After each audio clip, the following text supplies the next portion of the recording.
अस्सलाम वालेकुम वरहमतुल्लाह। मेरा नाम कामरान अमीन है और आज की इस वीडियो में मैं आपको एक ऐसी बहुत ही मामूली, बहुत ही आम और सादा सी टिप के बारे में बताऊंगा जिस पे अगर आप अमल करेंगे तो आपकी स्कॉलरशिप एप्लीकेशन बहुत स्ट्रांग बनेगी और इस बात के बहुत चांसेस होंगे कि आप वो स्कॉलरशिप विन कर रहे हैं। तो ये बहुत ही मामूली सी बात है और हमारे पाकिस्तानी स्टूडेंट इसमें बहुत ज़्यादा गलतियां भी करते हैं और फिर उसके नतीजे में ये होता है कि वो अच्छी एप्लीकेशन भी ड्राफ्ट नहीं कर सकते और उसके ऊपर से ये होता है कि उन्हें चीज़ों का पता भी नहीं होता। वो कभी किसी से पूछते हैं कि डेडलाइन कब है, कभी किसी से कुछ पूछते हैं कि हाँ क्या करें, कैसे करें, डॉक्यूमेंट्स कौन से चाहिए।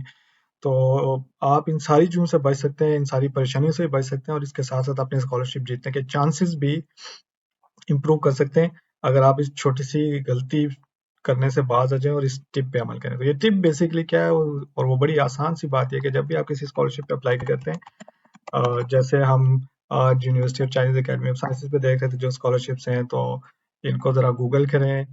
जो भी ओरिजिनल वेबसाइट होती है स्कॉलरशिप की, आप उस वेबसाइट पे चले जाएँ। जैसे हम university of Chinese academy of sciences की वेबसाइट पे जाएँ और फिर एडमिशन सेक्शन में इंटरनेशनल स्टूडेंट पे अगर आप चले जाएँ, तो यहाँ ये डिफरेंट कॉल्स अनाउंस हुई हुई हैं, जो आपको बताती हैं जैसे for master program, international students है, फॉर डॉक्टर प्रोग्राम, ये कॉल्स हैं। फिर आप देखें कि नीचे कुछ आंसू के लिए अलग है।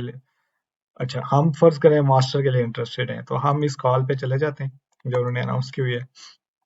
अब इसमें एक इंट्रोडक्शन दिया हुआ है, ये क्या है और फिर आप देखें इसकी हेडिंग के जनरल कंडीशन फॉर एप्लीकेंट और एप्लीकेशन टाइम।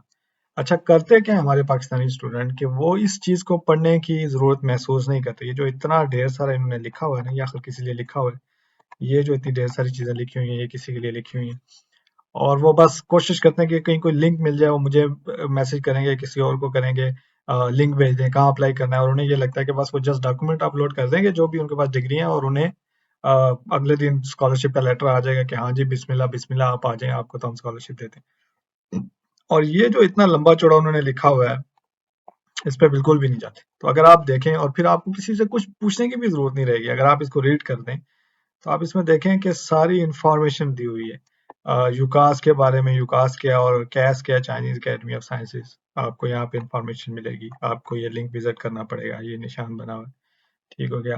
फिर उसके बाद कोर्सेज़, इंग्लिश स्टार्ट कोर्सेज़ हैं कि नहीं है, और इन्फॉर्मेशन जो है एप्लीकेशन के लिए वो किस तरह की है। बट बहुत इंपॉर्टेंट ये है कि जनरल कंडीशंस जो आपको फुलफिल करनी है, वो हैं कि नहीं है, वो ये होनी चाहिए, तब आप अप्लाई कर सकेंगे। फिर डेडलाइन बहुत लोग पूछते हैं, डेडलाइन क्या है जी आप यूनिवर्सिटी में, ये लिखी हुई भाई, आप विजिट तो करें एक बार।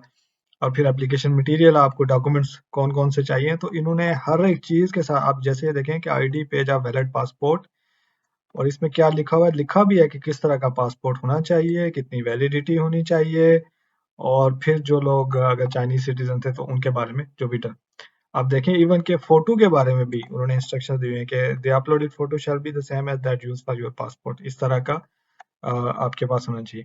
तो ये इतनी डिटेल इंस्ट्रक्शंस इसलिए होती हैं कि आप इसके अकॉर्डिंग जब अपनी एप्लीकेशन ड्राफ्ट करें, तो आपको बड़े आराम से कंसिडर करेंगे। लेकिन ज़ाहिर है अगर आपकी एप्लीकेशन इस तरह से नहीं होगी, जो इन इंस्ट्रक्शन के अकॉर्डिंग होती है, तो फिर वो यही देखेंगे कि बड़ी ही क्या कहते हैं, लापरवाही से काम लिया है, जो बेसिक इन्फॉर्मेशन हमने दी थी वो भी नहीं पढ़ी। तो बाकी अब बहुत लोग ये पूछते हैं कि को प्रूफ इंग्लिश प्रोफिशिएंसी सर्टिफिकेट चलेगा कि नहीं चलेगा? ये इन्होंने दिया हुआ है कि आईएलटीएस चाहिए या इंग्लिश प्रोफिशिएंसी सर्टिफिकेट चाहिए एचएस के, तो आपको हर एक चीज़ के बारे में इंफॉर्मेशन यहाँ पे मिलेगी।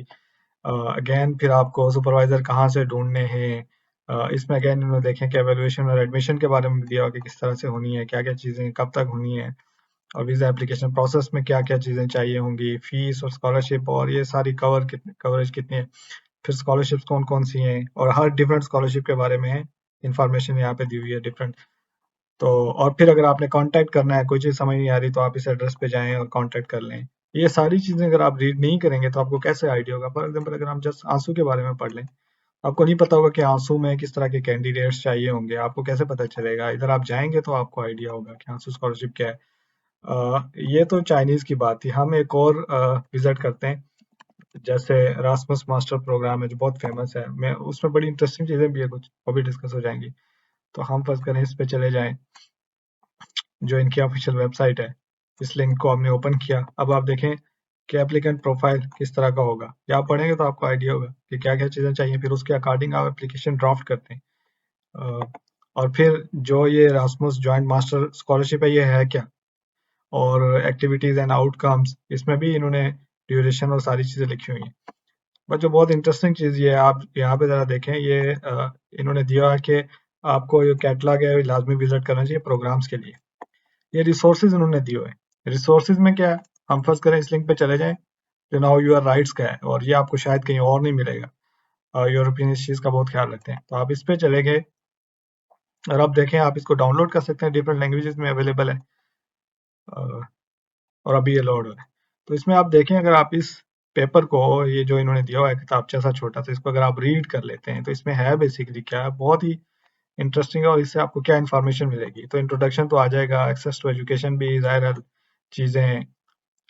बट आप देखें कि एलिजिबिलिटी फॉर बेनिफिट्स जो डिफरेंट आने हैं, स्टूडेंट अकोमोडेशन कैसी होनी है, रिड्यूस कॉस्ट पब्लिक ट्रांसपोर्ट कैसी होनी है, टैक्स बेनिफिट आपको इसमें से मिल रहे हैं नहीं मिल रहे हैं, क्या कंडीशंस होंगी, ये डिफरेंट जो एजुकेशन वाली चीज़ें हैं वो आपको यहाँ पे मिलेंगी। तो जब आप ये रीड कर लेंगे तो आपको एक लफ्ज़ भी किसी से को पूछने की ज़रूरत नहीं पड़ेगी। फिर ये है कि जिस स्पेसिफिक डिग्री में आप अप्लाई करते हैं, जिस भी डिग्री में आप फ़र्ज़ करें एनवायरमेंटल साइंसेज़ के, इसके कैटलॉग में चले जाएँ, इस ये लिंक इन्होंने दिया है, इसको ओपन कर लें, तो यहाँ से आपको बड़ी स्पेसिफिक इन्फॉर्मेशन भी मिलेगी कि हमें किस तरह के कैंडिडेट चाहिए, और वो ये ऑब्जेक्टिव आ जाएगा। तो ये ऑब्जेक्टिव आपको बेसिकली ये बताएगा कि वो स्कॉलरशिप किस लिए ऑफ़र कर रहे हैं और क्या आप इस ऑब्जेक्टिव में फिट आते हैं कि नहीं आते। ठीक हो गया। ये जब आप उसमें फिर पार्टनर ऑर्गेनाइजेशंस हैं और डिफरेंट चीज़ें जो भी उनकी एप्लीकेशन डेडलाइन है, वो आपको यहाँ पे मिलेगी, कब कब होनी है, कब शुरू होती है, स्टार्ट डेट इस प्रोग्राम की कब तक है। ठीक है। और अभी ये चूंकि अभी एक्टिव है, इस पे आप अप्लाई कर सकते हैं यहाँ पे। तो आप, ये एक्टिव स्टेटस है वरना क्लोज यहाँ पे या कुछ और उनका लिखा। बट इम्पोर्टेंट ये है कि आप इसको ज़रा रीड करें। और जब आप इसको रीड करते हैं, ये जितने भी रिसोर्सेज दिए हैं, जैसे मैंने पहले ये कहा कि ये आप अपने राइट्स जानें और ये सारी चीज़ें, तो ये आप लोगों के लिए दी होती हैं। हमारे पाकिस्तानी स्टूडेंट इसकी केयर नहीं करते हैं, इस पे ज़्यादा तवज्जो नहीं देते, इसकी वजह से वो जब एप्लीकेशन ड्राफ्ट करते हैं तो वो इतनी इफेक्टिव नहीं होती कि, आई मीन वो ऐसी होती है कि फिर उसको देखने का दिल नहीं करता। तो जब भी आपने किसी भी स्कॉलरशिप पे अप्लाई करना है, आप ज़रूर उसकी वेबसाइट विजिट करें, और जो कुछ उन्होंने लिखा हुआ है उसके बारे में, एम्स एंड ऑब्जेक्टिव जो उन्होंने अपने दिए हुए हैं, उन्होंने जो स्टूडेंट क्राइटेरिया कुछ मेंशन किया होगा, उन्होंने जो डॉक्यूमेंट्स बताए हुए हैं, उसको अच्छी तरह से रीड करें। आपको किसी से कुछ पूछने की भी ज़रूरत नहीं पड़ेगी, और आप बहुत अच्छी एप्लीकेशन भी ड्राफ्ट कर लेंगे, और जो आपके लिए डेफिनेटली बहुत हेल्पफुल भी होगी।